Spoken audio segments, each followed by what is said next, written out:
Ling Ying tanpa daya menghela napas sambil menatap wajah Sun Er yang setenang air. Dia memutar tubuhnya dan berubah menjadi bayangan hitam sebelum akhirnya menghilang. Lama setelah Ling Ying menghilang, Sun Er perlahan menggerakkan langkah kakinya ke depan jendela. Dia mengamati langit malam yang luas, dan pahit samar tanpa sadar muncul di wajahnya.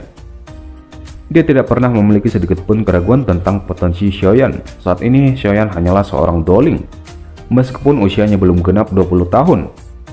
Ini tidak berarti banyak di depan klan kuno. Mereka tidak percaya. Sebuah ejekan samar terangkat di sudut mulut Sun Er. Tidak apa-apa dengan hanya aku yang percaya. Setelah satu malam istirahat, kekuatan Xiaoyan sekali lagi pulih keesokan harinya.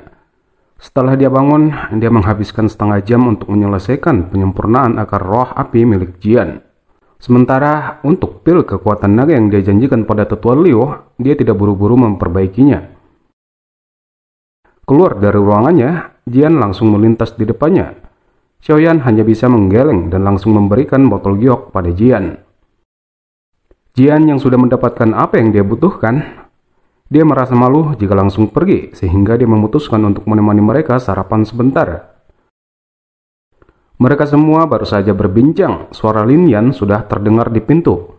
"Xiaoyan, aku mendengar kamu telah kembali. Apakah kamu punya waktu untuk berdebat hari ini?" Lin Yan dengan sembarangan mengambil roti di meja, namun saat tatapannya beralih ke kursi lain membuatnya tersendak. Kenapa kamu ada di sini?" Suara Lin Yan sangat tajam saat dia melangkah mundur. Sun Er, Hu Jia, dan Wu Hao bingung ketika mereka melihat perubahan mendadak Lin Yan. Hanya Xiaoyan yang mengerti. "Mengapa kamu berteriak begitu keras?" Jian menutup telinganya dan berkata dengan sangat tidak puas. Lin Yan menelan seteguk air liur. Dia hanya diam-diam sedikit tenang ketika dia melihat bahwa Jian tidak memiliki tindakan khusus lainnya. "Sial, mengapa orang ini ada di sini? Apakah kalian semua baik-baik saja?" "Kami sangat baik." Xiaoyan membentangkan tangannya dan tersenyum ketika dia menjawab. Lin Yan tanpa sadar melebarkan matanya ketika dia melihat sikap tenang Xiaoyan. "Apakah kamu sudah tahu identitasnya?" "Ya." Xiaoyan tersenyum. Dia berjalan ke sisi Jian dan menggosok kepalanya saat dia tersenyum dan berkata, "Gadis kecil yang sangat imut." "Imut?" Mulut Lin Yan berkedut saat dia berbicara dalam hatinya. "Jika kamu dapat melihat adegan menakutkan, bagaimana orang ini menendang semua pesaing di kompetisi besar peringkat kuat, kamu mungkin tidak lagi berpikir demikian." "Aku sudah selesai makan, aku akan pergi." Jian mengayunkan kepalanya dan menjabat tangan Xiaoyan dengan mendengus pada Lin Yan. Dia akhirnya berjalan keluar. Namun, dia sekali lagi berbalik menatap Xiaoyan. "Ingat perjanjian kita, selain itu, aku merasa bahwa kamu sedikit menyenangkan. Kamu bisa datang dan menemukanku jika ada orang yang berani menindasmu." Jian dengan bangga melambaikan tangannya sebelum melompat dan menghilang dari pandangan Xiaoyan dan lainnya. Tak lama setelah Jian pergi, Atai juga tiba-tiba datang memberikan informasi jika kemarin dia mengambil cuti dan kembali ke akademi luar. Di sana dia bertemu wanita bernama Xiao Yu dan ingin bertemu Xiaoyan. Dia mengatakan ada sesuatu yang telah terjadi dan sangat penting. Mendengar ini, wajah Xiaoyan langsung menegang. Apakah mungkin terjadi sesuatu pada klan? "Ayo pergi." Xiaoyan melambaikan tangannya. Sun Er dan lainnya mengikuti di belakang menuju hutan akademi dalam untuk bertemu Tetua Su. Kemudian Xiaoyan menjelaskan semuanya jika dia harus pergi ke akademi luar. Tetua Su akhirnya menyerah. Meskipun ini melanggar aturan, dia akhirnya memanggil dua Griffin untuk kendaraan Xiaoyan menuju akademi luar. Karena sebelumnya, tetua pertama selalu mengatakan jika bertemu Xiaoyan, jangan pernah mempersulitnya. Perjalanan ke akademi luar tidak memakan waktu yang lama. Setelah tiba di akademi luar, Xiaoyan langsung pergi ke tempat instruktur rolling. Melihat kelompok Xiaoyan tiba, Xiao Yu langsung menangis. Jangan menangis. Apa yang terjadi? Aku telah bergegas ke sini tanpa henti." Xiao Yu buru-buru menarik tangan Xiaoyan, membawa ke sebuah ruangan. Di sana, Xiao Li sudah ada dalam keadaan berbaring tidak sadarkan diri. Melihat ini, tinju Xiaoyan langsung menegang. Ada jejak darah samar di mata hitamnya. Apa sebenarnya yang terjadi? Bukankah seharusnya kakak Xiao Li berada di Kekaisaran Jamah? 2 hari yang lalu, sepupu Xiaoli tiba-tiba muncul di pintu masuk Akademi Jianan. Ketika melihatku, dia hanya mengatakan satu kalimat sebelum terjatuh. Sesuatu telah terjadi pada klan. Peng, sebuah kekuatan yang kuat tiba-tiba melonjak dengan keras dari tubuh Xiaoyan.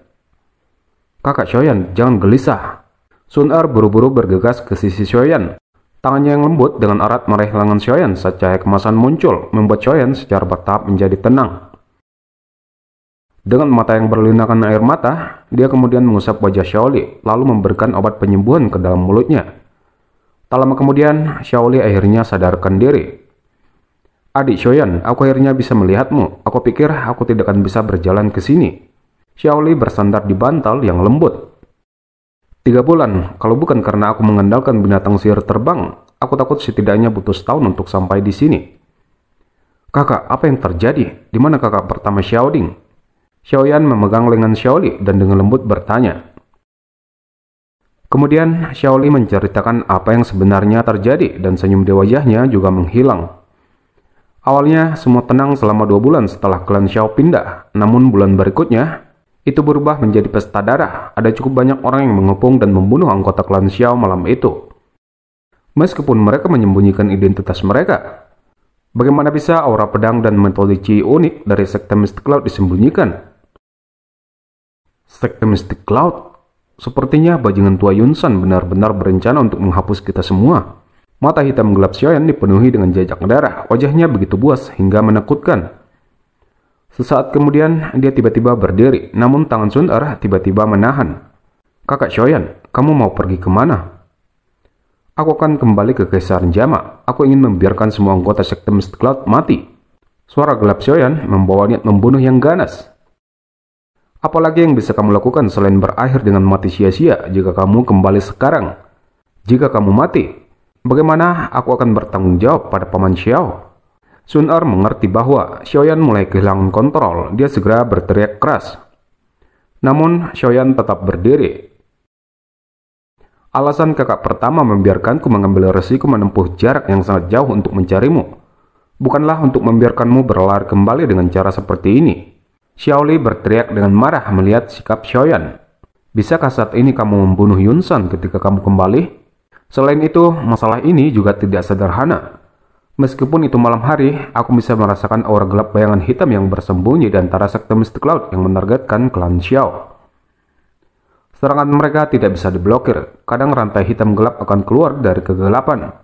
Setiap kali rantai logam berdaring, akan ada anggota klan yang menusuk tubuhnya dan diseret. Sepertinya mereka mencari sesuatu pada klan Xiao.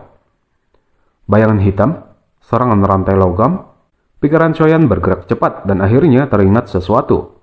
Bukankah itu persis seperti peristiwa saat badai hitam di wilayah sudut hitam? Kita juga tidak tahu apa yang sebenarnya mereka cari. Namun, tetua pertama telah berbicara dengan kakak dan aku sebelum dia mati. Dia memintamu harus menjaga giok klan Xiao dan pastikan tidak jatuh ke tangan orang lain.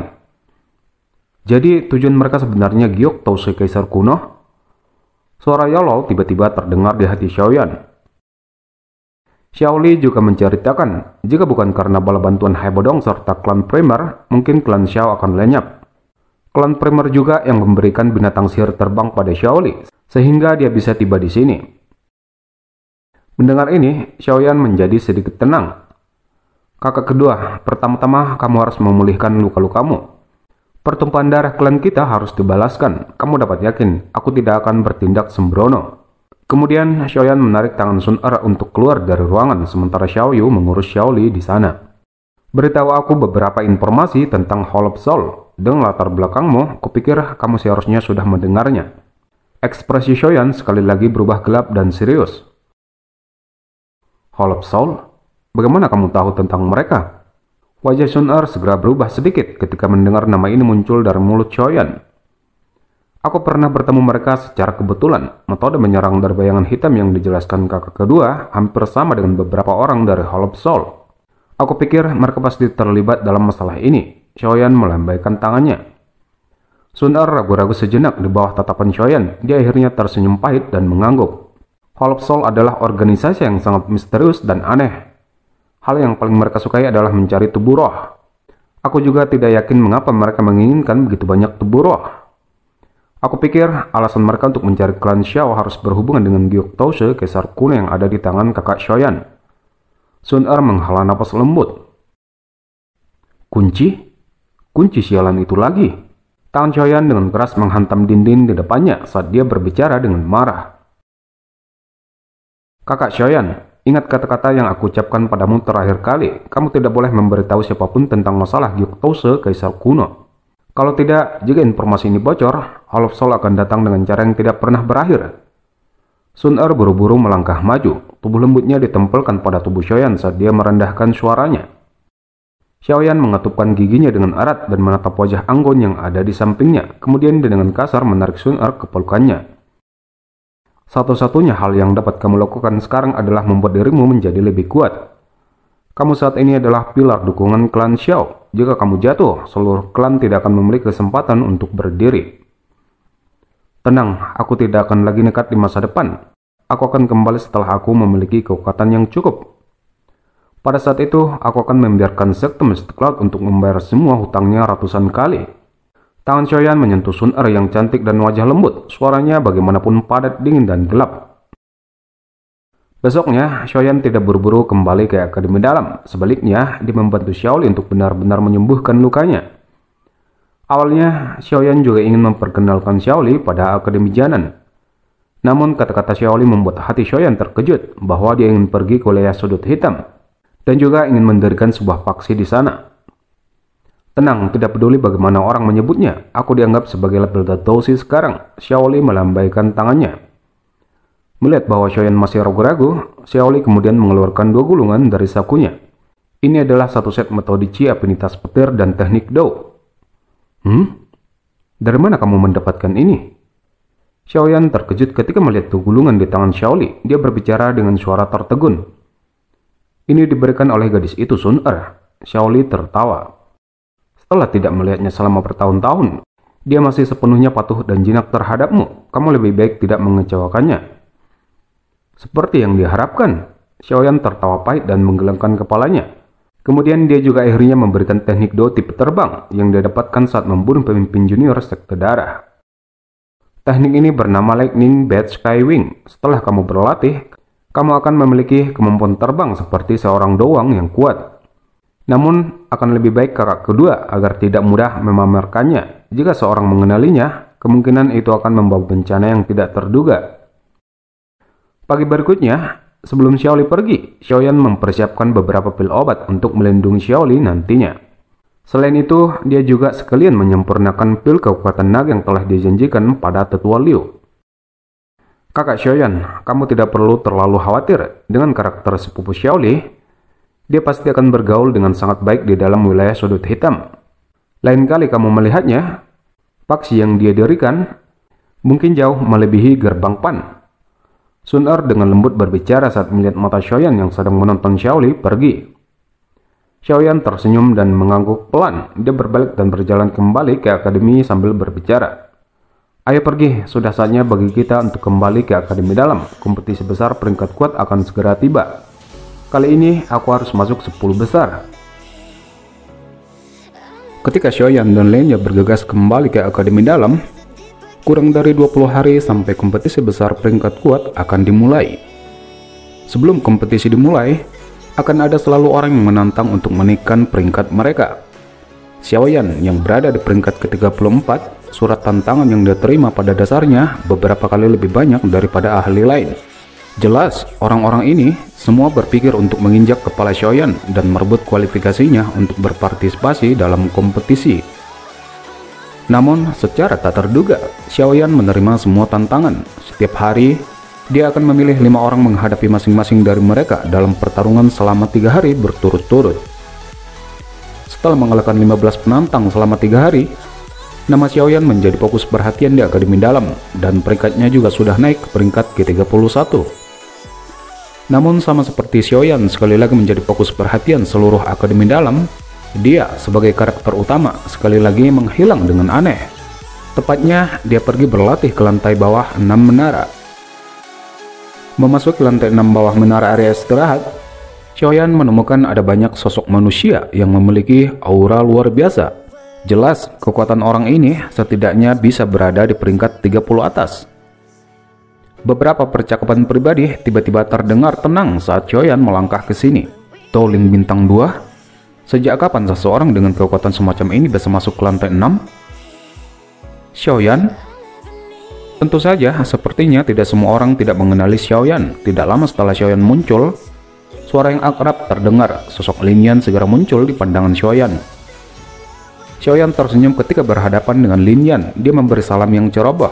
Sungguh tak terduga, kamu juga berada di sini. Teman kecil, aku dengar kamu benar-benar menerima 15 penantang dan bahkan tidak kalah dengan salah satu dari mereka. Lin Yan tidak peduli tentang keheningan Xiaoyan saat dia menepuk punggungnya. Aku memang sedikit beruntung, namun aku hanya berpikir untuk mengakhiri jumlah penantang yang tak pernah berhenti. Setelah semua, aku juga perlu berlatih kan? Xiaoyan tertawa pelan. Posisimu memang cukup merepotkan. Aku telah berada di posisi ini selama setahun, tetapi bahkan belum menerima satu tantangan pun. Lin Yan tersenyum dan menyapu pandangannya di area istirahat. Orang-orang di sini adalah orang-orang yang sulit untuk ditangani. Kamu harus sedikit lebih hati-hati. Kamu bisa memanggilku jika ada orang yang datang menemukan masalah denganmu. Sama seperti Lin Yan berbicara dengan Xiaoyan, sebuah suara tiba-tiba terdengar. Jika tulangmu gatal, kamu bisa pergi dan mencari saudara Liu Qing untuk bermain. Dia juga secara kebetulan berlatih di sini. Lin Yan dengan ceroboh menatap dari mana suara berasal. Itu adalah Yao Sheng yang memiliki kekuatan Doling bintang 7, peringkat 17 teratas. Dia dari geng Liu Qing, memiliki perasaan terhadap Liu Fei, tentunya memiliki kebencian terhadap Xiaoyan. Terakhir kali dia ingin datang dan menemukan masalah dengan Xiaoyan, namun dia dihentikan oleh Liu Qing. Jika bukan karena saudara Liu Qing menghentikanku, kemungkinan besar kamu akan kehilangan semua wajahmu di depan semua siswa akademi dalam. Yao Sheng menatap Xiaoyan dengan penuh kebencian. Xiaoyan membentangkan tangannya dan tersenyum. Jika kamu berpikir kamu memiliki kemampuan, kamu dapat datang dan mengeluarkan tantangan kapan saja. Mata Yao Sheng secara bertahap menjadi lebih gelap. Dia segera mengambil langkah maju yang lambat. Aura yang kuat tiba-tiba melonjak keluar dan langsung menyapu seluruh area. Aku sudah berjanji pada Fei Er untuk mengajarimu dengan baik. Anggap dirimu tidak beruntung karena telah bertemu denganku hari ini. Sudut mulut Xiaoyan juga terangkat menjadi senyum tebal. Dia mengambil langkah maju yang berat. Tangannya bergetar sedikit dan penguasa hitamnya sudah muncul, mengayunkannya pada Yao Sheng di kejauhan.